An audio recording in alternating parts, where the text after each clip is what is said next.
Assalamualaikum warahmatullahi wabarakatuh. Salam sejahtera untuk kita semua. Salam. Om Swastiastu. Salam kebajikan, salam budaya. Sampurasun.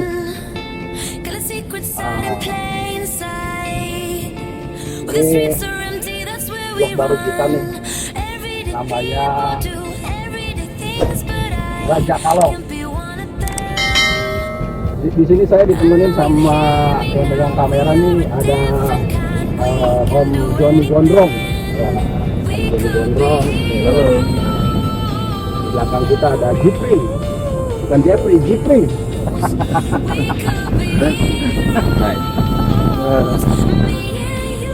Jadi rencananya hari ini kita mau ke Rangkas Bitung atau Rangkas Betung.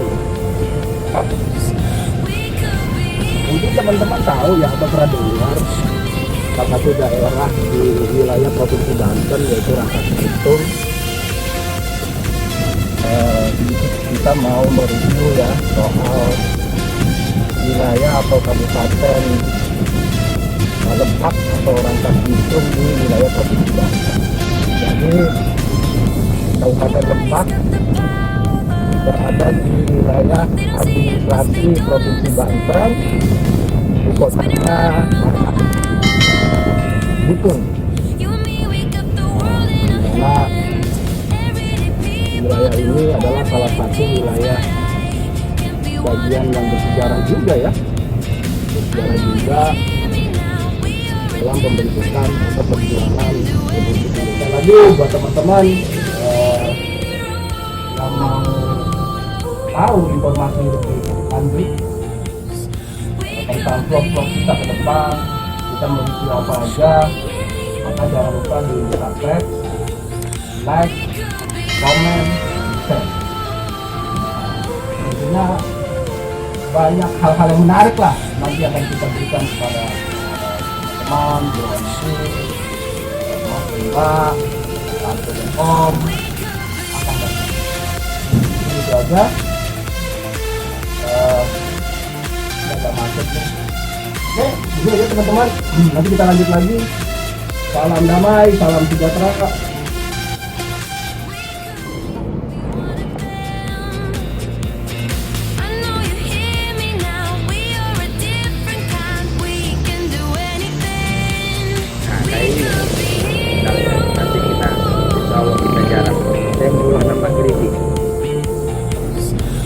Ini udah dekat deh. Ya, dekat dari lokasi. Nah, istilahnya begini. Ini kan ada nama perkembangan sejarah sebenarnya. Saya Maulana Masukin apakah nama orang? Saya ini masih jauh, baru tanya. Satu pendapat bahwa itu nama orang. Saya Maulana Masukin, tetapi kenapa di daerah Jawa di mana? Itu banyak juga makamnya. Apakah di sini yang benar, di sana yang salah, atau memang benar saya Maulana Masukin itu memang segerombol, bukan segerombol bicaranya ya, kelompok ulama yang memang dijatuhkan pada waktu itu dari daerah Masukin, sehingga ada ulama-ulama pada masa itu namanya Maulana Masukin ya, nah, semacam itu nanti mereka akan bisa pendapat berbeda-beda. Ada juga yang meyakini Syekh Maulana Marifi itu anaknya Syekh Abdul Qadir Jailani. Makanya kan itu artinya kita dari nama aja ini akan menjadi perdebatan yang sehat. Sah aja sih sebenarnya mah. Artinya kita kan kita mau bikin suasana itu Bukan satu. Yang punya. Jadi kalau tahu saya, Syekh Maulana Marifi itu cikal bakalnya dari Syekh Abdul Qadir Jailani. Ini kalau untuk cerita, sebenarnya untuk cerita pewayangan. Ketika Syekh Abdul Qadir Jailani itu dipertemukan dengan seorang wanita, gadis Indonesia dengan Syekh Abdul Qadir Jailani gitu. Maka di situ ketemu, akhirnya menjadi sir demen gitu cinta gitu kan, makanya dinamakan negara Mesir. Gadis desa ini, orang Indonesia ini jatuh cinta, terus kemudian begitu pulang ke Indonesia ternyata hamil gitu. Ternyata hamil. Nah, usia udah 9 tahun, si anak ini nanyain bapaknya, "Mak, bapak saya mana sih sebenarnya?" gitu. Nah, ya bahasa ininya, nanyain bapaknya, "Oh, bapak kamu jauh sana di negeri Arab," kata dia gitu. "Udah, saya pengen ketemu sama bapak." Gitu. Singkat ceritanya, akhirnya si anak ini mencari tuh bapaknya ke negeri Arab. Ternyata ketemu dengan si Abu Jalani itu, langsung bilang "Pak" gitu, "Pak," gitu kan. Tahu. Padahal belum tahu. Abu Jalani pun meyakini saya belum pernah punya istri gitu kan, kenapa ini anak panggil saya bapak gitu. Nah disitulah akhirnya untuk meyakinkan ini anak benar-benar titisan saya gitu loh kasarnya. Untuk meyakinkan itu ya sudah, ini waktunya sholat maghrib di negara saya. Kalau memang kamu benar-benar titisan saya, anak saya, kita kejar sholat maghrib di negaramu gitu. Maka begitu waktunya sholat maghrib itu, akhirnya sholat berjamaah. Jadi manggil bapaknya kayak film Hollywood kan, "Bapak," gitu. "Pak, bapak." Nggak begitu kan? Enggak begitu. Jadi, nah singkat ceritanya akhirnya mereka sholat tuh 3 rakaat sholat maghrib gitu kan. Setelah sholat maghrib, assalamualaikum kan, tahiyat terakhir, assalamualaikum gitu kan. Ternyata langsung ngejar ke Indonesia gitu.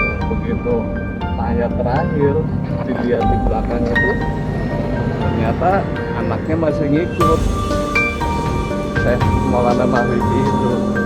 Kata Syekh Abdul Qadir Jailani bilang seperti itu, "Oh, mungkin ini sudah menjadi titisan, benar-benar sudah menjadi titisan saya gitu. Makanya saya kasih nama menjadi Syekh Maulana Maghribi, berawal dari kota Nahar." Dikasih tugas untuk merebut topinya Ki Sami Haji gitu, yang sedang babat hutang di Indonesia, di tanah Jawa. Nah, untuk merebut topinya Ki Sami Haji itu ternyata dari topi kayak Bung Karno, topi itu kan. Ya, jadi topi ya. Kata Abdul Qadir Jailani, "Nanti kamu saya kasih tugas untuk merebut topinya Ki Sami Haji, di situ ada lambang-lambang hijaiyah. Nah itu kamu bedah di situ untuk mensiarkan agama Islam di Indonesia gitu." Akhirnya disitulah mencari Ki Sami Haji, sehingga ketemu Ki Sami Haji, direbutlah topi itu karena diminta nggak boleh, direbut sama Syekh Maulana Maghribi. Cerita dari mana itu? Hah? Dari mana cerita? Cerita pewayangan. Oh, pewayangan. Ini kan pada saat itu kan masih kaum budak rowo. Di negeri kita tuh masih kaum budak rowo yang meninggalnya di hutan, ya peradaban lama lah gitu. Nah, jadi diambil dari cerita itu. Nah setelah dibedah, akhirnya Syekh Maulana Maghribi itu untuk mensiarkan agama Islam dengan cara untuk menyusup ke kaum budak rowo itu, dia bikin gong gitu. Nah mereka dengan pensiarannya, Syekh Maulana Maghribi itu sampai bikin gamelan juga, bikin alunan musik lah untuk menyusup ke itu, alat musik, hingga akhirnya peradaban mereka yang tadinya sering nyanyi tari kepak gitu kan, tari-tari ini akhirnya diganti dengan sholawatan, disusupin dengan sholawatan, disusupin dengan bacaan sholat. Jadi kalau untuk kebenarannya sih walau alam musawab ya.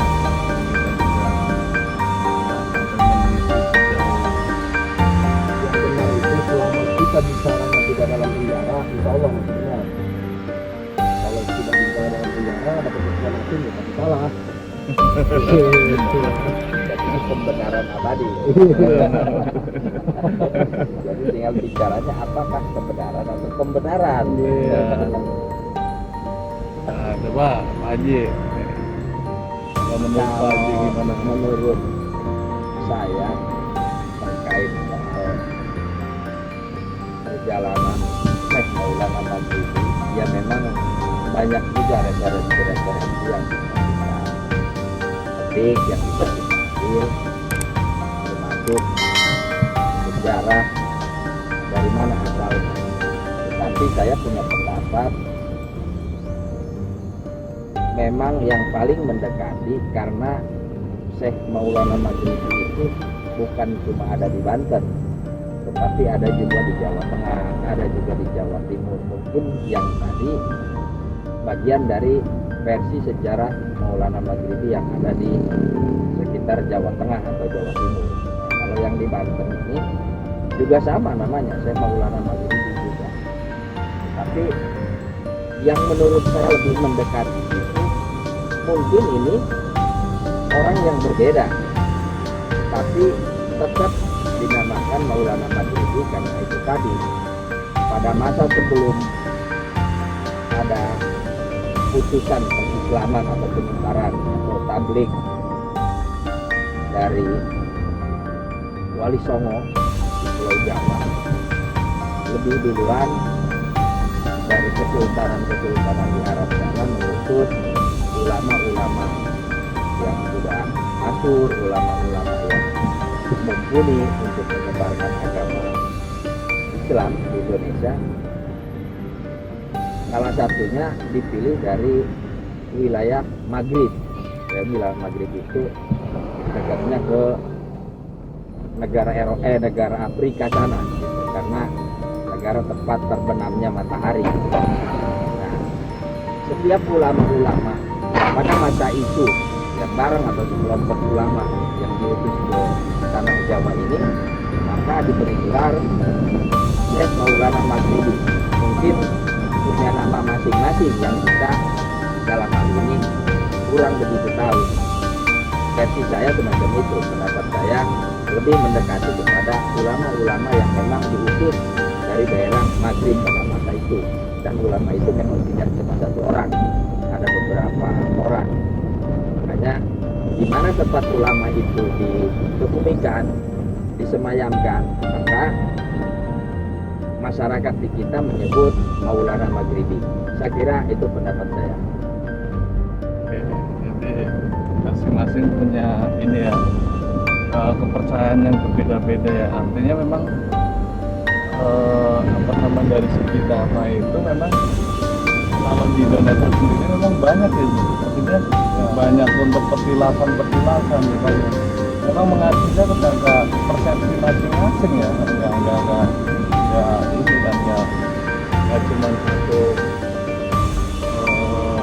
persepsi aja gitu kan. Ya itu wajar-wajar aja, bisa aja sih kalau menurut saya. Yang penting kita masih meyakini bahwasanya Syekh Maulana Maghribi itu ya orang Islam, orang Muslim lah, dan kita menganut untuk mempercayai itu, benar nggak?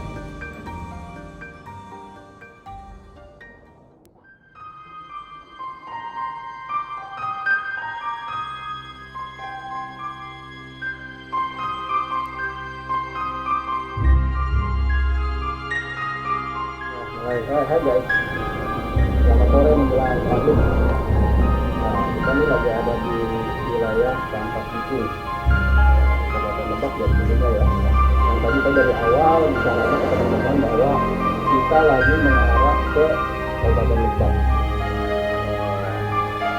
Kabupaten Sejarah, tempat tujuannya Elizabeth. Di sini kita udah ketemu sama Elizabethnya guys. Kita di sini ketemu sama cucunya. Taruhun. Dan kita lagi menunggu nih karena kakak hormat yang ada di kakak itu atau di tempat Ormas Badak Banten Perjuangan. Luar biasa kan guys. Nah ini ketua umumnya Pak Haji Wali, Pak Ketumnya Pak Jupri. Ini Pak Jupri. Ini ada si tandingan ya.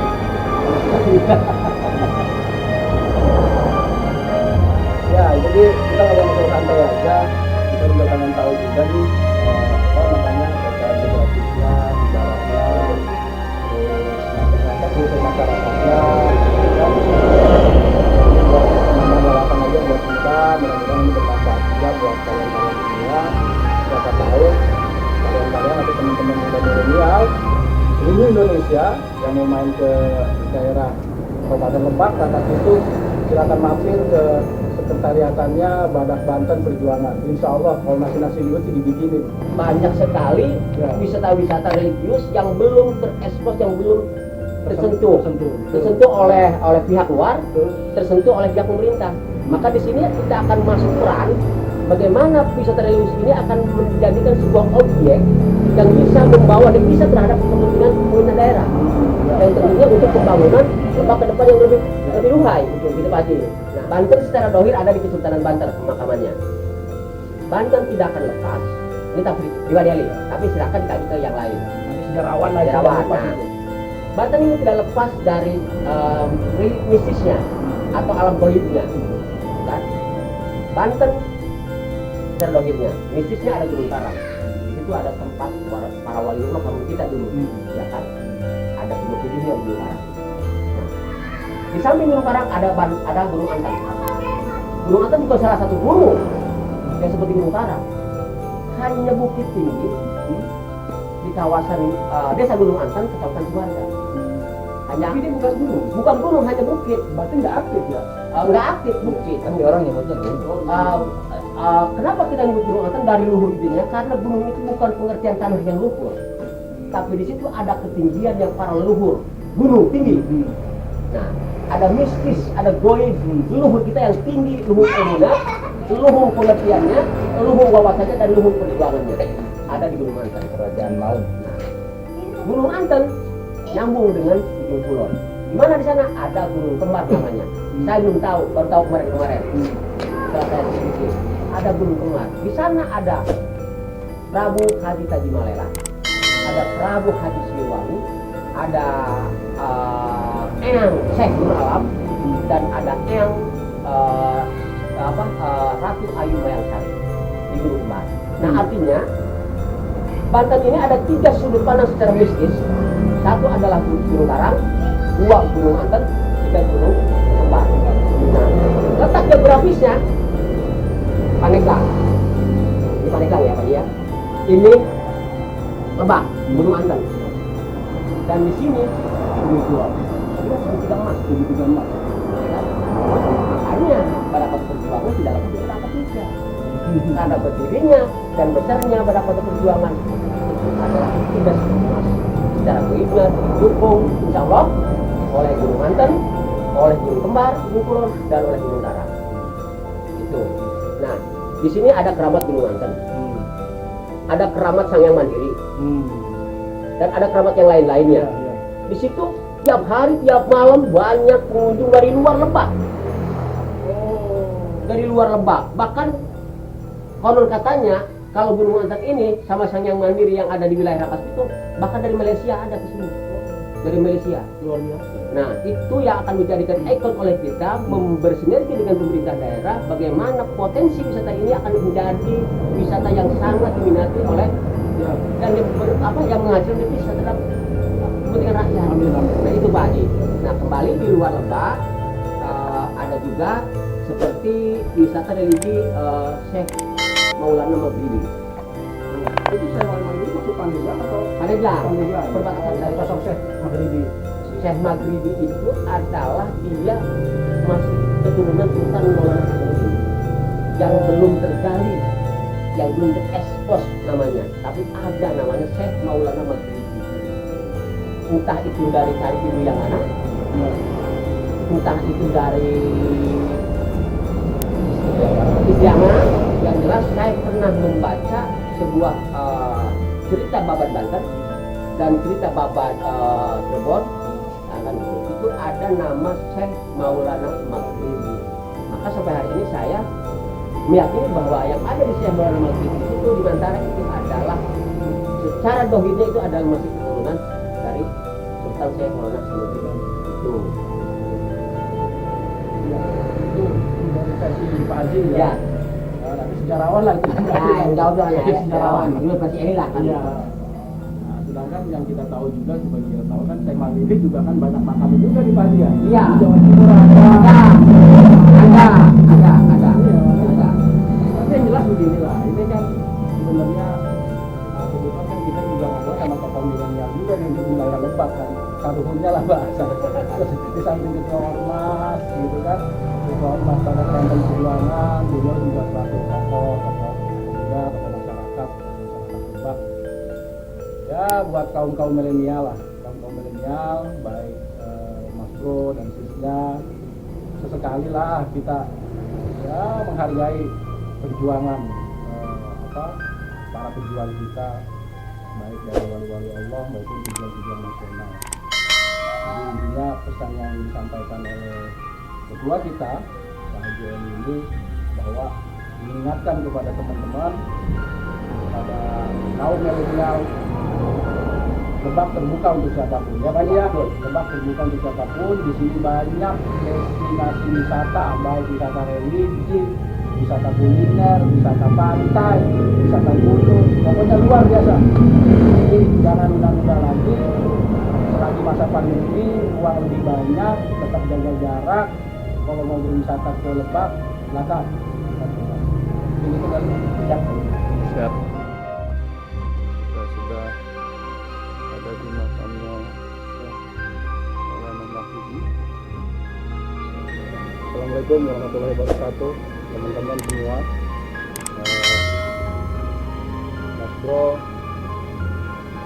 Mbak Atis, jadi hari ini atau malam ini kita berada di kompleks pemakaman, tepatnya pemakaman Syekh Maulana Mahfudzi. Saya memang punya sudah malam nih ya, teman-teman. Jadi insya Allah lah nanti kita coba review pada siang hari. Intinya dari perjalanan kita hari ini, pertama cukup menyenangkan. Kita halan-halan santai dan akhirnya kita sampai pada tujuan. Maksud yang kita tuju adalah wisata religi, dan ini adalah makam pertama yang kita kunjungi selama kita membuat konten YouTube di Raja Kalong Channel. Dan insya Allah lah kita doakan semoga yang berziarah di sini pun mendapat nilai-nilai keberkahan. Juga ini tempatnya cukup enak loh teman-teman. Ini bisa menjadi referensi buat teman-teman untuk melepas santai, melepas lelah sambil mendapatkan keberkahan dari para wali-wali Allah atau pejuang-pejuang syiar agama Islam.